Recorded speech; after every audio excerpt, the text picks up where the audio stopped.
الحمد للہ وکفا وسلام علی عباد الذین اصطفیٰ اما بعد قال النبی صلی اللہ علیہ وسلم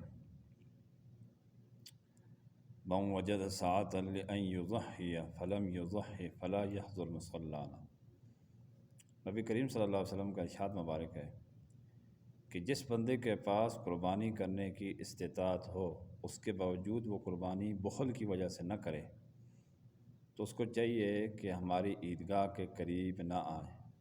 ایک روایت کے اندر آتا ہے فلا یقربن مصلانا، اور ایک روایت کے اندر آتا ہے فلا یحضر مصلانا۔ دونوں کا مطلب ہے کہ ہماری عیدگاہ میں حاضر نہ ہو، عیدگاہ کے قریب تک بھی نہ آئے۔ نبی کریم صلی اللہ علیہ وسلم کی طرف سے اس حدیث کے اندر صاحب استطاعت بندے کی طرف سے قربانی نہ کرنے پر وعید ہے، ناراضگی کا اظہار ہے۔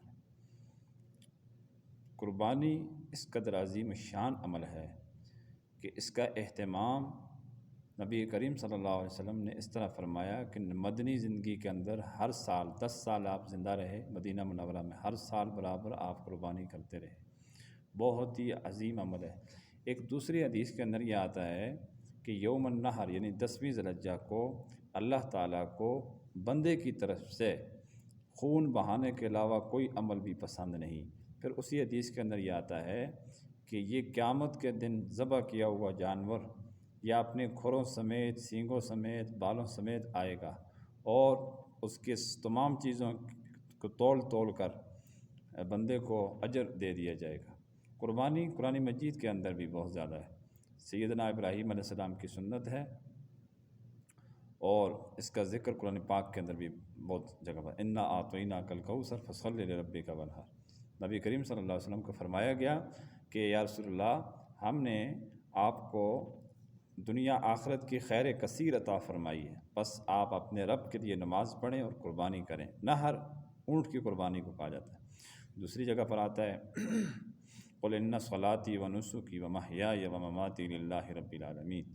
آپ فرما دیجئے میری نماز، میری قربانی، میری زندگی، میری موت اللہ رب العالمین کے لیے لا شریک لہ، جو کہ جس کا کوئی شریک نہیں ہے۔ قربانی کا عمل زمانہ جاہلیت میں بھی جاری ہوتا تھا، یعنی ابراہیم علیہ السلام کے زمانے کے بعد سے بھی نبی کریم صلی اللہ علیہ وسلم کے زمانے تک قربانی کا عمل مشرکین مکہ بھی کرتے رہتے تھے، لیکن وہ بتوں کے نام پہ کرتے تھے۔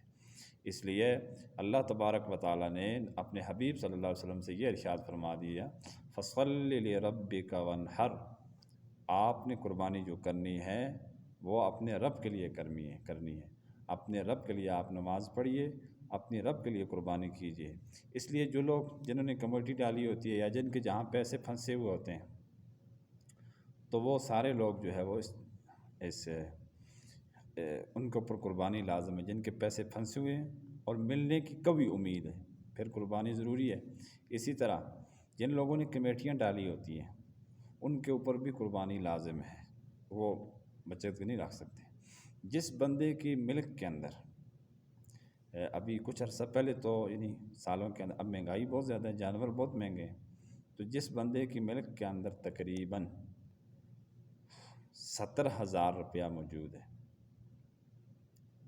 وہ قربانی اس کے اوپر لازم ہے۔ جس کے پاس بھی 70,000 روپیہ ملک کے اندر موجود ہے، چاہے مرد ہے یا عورت ہے، تو جس کے پاس بھی یہ نصاب موجود ہے اس کے ذمہ قربانی لازم ہے۔ اس کے اندر وہ شامل نہیں، بچوں کی فیسیں شامل نہیں، صرف ضرورت سے زائد اس کے پاس پڑے گا۔ نان نفقہ، بچوں کی فیسیں، گھر کے کرایہ، بجلی گیس کے بل، یہ سب نکال کے 70,000 روپیہ بچتا ہے، قربانی ان پر لازم ہے۔ اللہ تبارک و تعالی ہم سب کو ان باتوں پر عمل پیرا ہونے کی توفیق عطا فرمائے۔ وآخر دعوانا ان الحمد للہ رب العالمین۔